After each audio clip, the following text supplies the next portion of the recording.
భారతదేశంలో ప్రజాస్వామ్యం చాలా 75 సంవత్సరాలు అయిపోయింది. కానీ ఒక్కొక్కటి చూస్తే చాలా బాధగా ఉంటుంది. ఏంటంటే నేను స్వాతంత్రం వచ్చినప్పుడు పుట్టిన వాళ్ళం మేమందరూను. మా అందరికీ వచ్చినప్పుడు గత 15 అంటే 1980 46 నుంచి 80 వరకు పాలకులు ఒకలా ఉన్నారు. తర్వాత ఒకలా ఉన్నారు. మనుషుల్లో స్వార్థాలు పెరిగిపోయి ఊరికే లంచాలు డబ్బులు తినేయాలని పబ్లిక్ ఇచ్చేయాలని ఇన్నాళ్ళు ఉండేది. సరే ఇవన్నీ భరించాం. కానీ ఇప్పుడు ఈ మధ్యన ఇంకోటి ఏమైందంటే ప్రతి వాడు ట్యాక్సులు చచ్చినట్టుగా ముక్కు పిండి వసూలు చేస్తున్న ట్యాక్సులు అన్నీ కడుతున్నాం. ఈ కట్టిన ప్రతి ట్యాక్సు కూడా ఈ నాయకులు ఏం చేస్తున్నారంటే వాళ్ళు ఇష్టం వచ్చినప్పుడు దానం చేస్తున్నారు. వాళ్ళ డబ్బులు వాళ్ళు దానం చేసుకోవచ్చు. లేకపోతే వాళ్ళు ఈ ప్రజల సైడ్ పనులు చేసినప్పుడు లంచాలు తినచ్చు, లేకపోతే వాళ్ళ కమిషన్లు తినచ్చు. ఇవన్నీ బాగానే ఉన్నాయి. కానీ మన వచ్చిన డబ్బులు ఊరికే దానం చేసేసి దేశాన్ని అప్పులుగా చేయడం, 5 లక్షల కోట్లు అనేవాడు 3 లక్షల కోట్లు, ప్రతి స్టేట్ కూడా 15 లక్షల కోట్ల. ఇవన్నీ ఎవరు తీరుస్తారు? పాతవాడి గురించి పాతవాడు 3 లక్షలు చేసాడు, నేను 2 లక్షలు తీసుకొచ్చాను ఒక్క నాయకుడు కూడా చెప్పడం లేదు. ప్రతివాడు వాడు 3 లక్షలు తీసుకొస్తే నేను 5 లక్షలు అప్పు చేశాను, మొత్తం 10 లక్షలు. ఈ లెక్క చూపెడుతున్నారు. కానీ ఎవరు కూడా తీర్చాలని అనుకోవట్లేదు. పోనీ ఈ కొత్తవాడు వస్తున్నప్పుడు ఏమవుతుంది? నేనేమో ఇంత అప్పులు ఉన్నాయి కదా అని ఊరుకున్నాడు, నేను ఇంకో కొంత దానం చేస్తాను, సొమ్ములాగా నేను ఇంకో కొంత దానం చేస్తాను, బంగారు గొలుసు ఇస్తాను, పెళ్ళానికి వడ్డాణాలు ఇస్తాను, ఇట్లాంటివన్నీ దానం చేసుకుంటూ నా సొమ్ము అయితే పోయి ఎవడో అన్నట్టు ఒక ఇది ఉంది. నా బుడ్డి కాకపోతే ఊరంతా డేకమన్నట్టు ఉంది. ఇది ఇట్లాగ ఉంటే ప్రతివాడు చేసేయడం, ఆ డబ్బులు తీసుకొచ్చిన వాళ్ళకి ఇచ్చేసేయడం, ఆ తర్వాత ఏమో 10 లక్షలు 20 లక్షలు అన్నాం. ఏది మొత్తం బ్యాలెన్స్ ఏమో వాళ్ళేమో కమిషన్ కొట్టేసారు. పైగా ఒక 100 రూపాయల 30% కూడా గ్రోత్ కానీ ఏమి ఉండటం లేదు.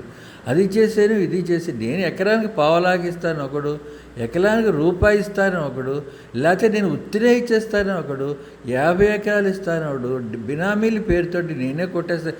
ఇవన్నీ మళ్ళీ వాళ్ళకే వెళ్ళిపోయి మనం ఆఖరికి ఏంటంటే మామూలు ట్యాక్స్ పేయర్స్ ఎట్లా ఉన్నారంటే they have become me spectators. అలా స్పెక్టేటర్ డబ్బులు చచ్చినట్టు పే చేసుకోవడం, తర్వాత ఏమో స్పెక్టేటర్కి వాడు ఈ డబ్బులు ఎలా ఖర్చు పెట్టేస్తుంది ఏమో చూడడం, నాకు ఎంత అప్పు ఉందా. మన అప్పుల గురించి మనం బతిపడే రోజులు పోయాయి. కానీ ఇప్పుడు దేశం గురించి మన రాష్ట్రం గురించి ఈ అప్పులు వస్తే ఇదేమిట్రా బాబు, ఈ అప్పులు ఎప్పుడు తీస్తారా, ఇది ఎవరు తీస్తే అని పోనీ మనం వేస్తున్నాం అంటే మనం చూసి ఆలోచిస్తే వేస్తున్నాం. కానీ కొంతమంది ఏం చేస్తారు, ప్రతివాడు కూడా నాకు ఎవరు బాగా ఎక్కువ ఇస్తాడు, నా పెళ్ళానికి ఎవడో వడ్డానం ఇస్తాడా, నా కొడుకు ఇది ఇస్తాడా, గొలుసులు ఇస్తాడా, ఇట్లాంటి వాళ్ళకి ఇస్తున్నారు. కానీ అసలు మామూలు వాళ్ళు ఆలోచించడం అనేది మానేసింది. ఇప్పుడు ఒక విషయం చెప్తాను. నెల్లూరు జిల్లాలో నేను చాలా ఏళ్ళు ఉన్నాను. నెల్లూరు జిల్లాలో బాగా డబ్బున్న వాళ్ళు కొన్ని ఉన్నాయి. ఒక మనిషికి 7 ట్రాన్స్ఫార్మర్లు అంటే ఏంటి, 7 ట్రాన్స్ఫార్మర్ కింద ఉన్న అంటే అగ్రికల్చర్ సర్వీస్ అన్నీ వాడివే. కానీ అలాంటి వాళ్ళు కూడా వైట్ కార్డు తీసుకురండి. ప్రతి ఊళ్ళోనూ వైట్ కార్డే. ఈ వైట్ కార్డు దేనికంటే ఆ రైస్ తీసుకొచ్చి మళ్ళీ కాకినాడ నుంచి అక్కడి నుంచి అమెరికాకి రష్యాకి ఇచ్చేది. అదంతా పెద్ద దాని గురించి అందరికీ తెలుసును.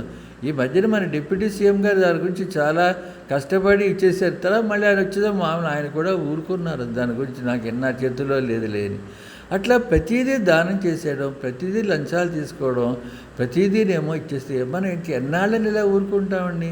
మన ఇప్పుడు మంది కూడా అంటే స్వాతంత్రం వచ్చిన కొత్తలో మనం పుట్టిన వాళ్ళం, లేకపోతే స్వాతంత్రం వెనక ముందుకు పుట్టిన వాళ్ళం, ఇలాగ సైలెంట్ స్పెక్టేటర్స్ అయ్యి మనమే ఇట్లా ఉంటే రేపు పొద్దున మన పిల్లలు పెద్దవాళ్ళు వీళ్ళందరూ అప్పులు ఎలా కట్టుకుంటారు? ఇది బాధ్యత. ఇక్కడ తర్వాత మన హయాంలో చాలా చూసాం. చిన్నప్పుడు కష్టపడ్డాం, పైకి వచ్చాం, పిల్లల్ని చదివించుకున్నాం, అన్నీ బాగానే ఉన్నాయి.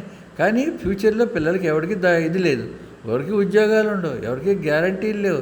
ఉద్యోగాలున్నా గ్యారంటీ లేదు, వాడికి ఆదాయం గ్యారంటీ లేదు. నాయకులు మాత్రం వాడు కొడుకు మనవాడు ఇట్లాగా ప్రతి వాడిని పూజించుకురా. వాడు మనం కూడా చూస్తున్నా. ఒక పొలిటీషియన్ ఏంటంటే వాడు వెంటనే వాడు కొడుకుని గ్రూప్ చేస్తున్నాడు. మన 17 వచ్చేటికి వాడు పుట్టినరోజని 18 వచ్చాడు బ్యానర్లు కట్టేసాడు.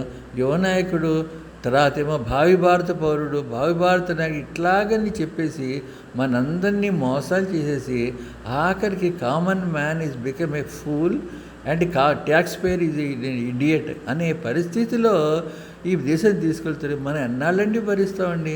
ప్రతి వాళ్ళు ఒకసారి ఆలోచించండి. ఈ ట్యాక్స్ ఇలా మనకి ట్యాక్స్ కట్టడం చాలా కరెక్టు. కానీ కట్టని వాళ్ళందరూ బాగానే ఉన్నారు. కట్టిన వాళ్ళే కట్టకుండా ఉన్నవాళ్ళు వాళ్ళ డబ్బులు ఇచ్చి దానం చేయటం లేదు. వాళ్ళకి ఈ వచ్చిన డబ్బు నుంచి వాళ్ళు దానం ధర్మం మానేసి ప్రజలకి నేను అది చేశాను, నీకు ఇల్లు కట్టించాను, నీకేమో ఎలక్షన్ అప్పుడు నీకు ఇంట్లో ఫ్రిడ్జ్ పెట్టాను, నీ ఇంట్లోకి ఏమో అదేంటిది మోటార్ సైకిల్ ఇచ్చాను, లేకపోతే నీ ఇంటికి ఏమో ఇంకోది చేసి ఇట్లాంటి హామీలు వచ్చేసి 5 ఏళ్ళు వాళ్ళు తినేసి వాళ్ళ గ్రూపు తినేసి ఫైనల్గా వెళ్ళిపోయేటప్పుడు ఏమో తెలిసిన 5 లక్షల ఇంకో 8 లక్షల అప్పు. ఇదా మనకి ప్రజాస్వామ్యం అంటే ఇదేనండి. ప్రతి పౌరుడు కూడా దేనికి ఆలోచించలు వాడు చిన్నపిల్లలు కూడా భావి భారత పౌరులు ఎప్పుడు కూడా ఆలోచించవలసిందంటే దీని గురించి ఆలోచించి మన అందరికీ శిరస్సు వచ్చి చెప్తున్నాను. ఎందుకంటే ప్రతి వాడు కూడా ఇది ఒక్కసారి ఆలోచించండి. పిల్లలందరికీ మీకు ఎంతమంది అయినా వాళ్ళందరికీ ఇది చెప్పండి. ఇలా ఉన్నప్పుడు ప్రతి వాడికి చూసి వేయండి, ఓటు వేసేయండి. ఇలాంటి వాడికి ₹1 మనకి ఇస్తాడు, లక్షల కోట్లు వాడు తినేస్తాడు.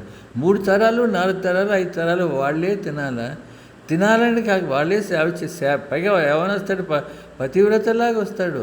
నేను సేవ చేయడానికి వస్తా అంటాడు. సేవ వాడికి కాదు, వాడి ఇంటికి, వాడి భార్య పిల్లలకి, కొడుకి వాడు మనవాడికి. ఒక నాయకుడిని ఎన్నుకున్నా అంటే ఏంటి, ఎన్ని తరాలు వాడితే వాడి దేశంలో తింటారండి. దీనికి ఏదో చోట ఫుల్ స్టాప్ ఉండాలండి. ప్రతి వాడు ఆలోచించాలి. దీని గురించి ఇవాళ చేశాను.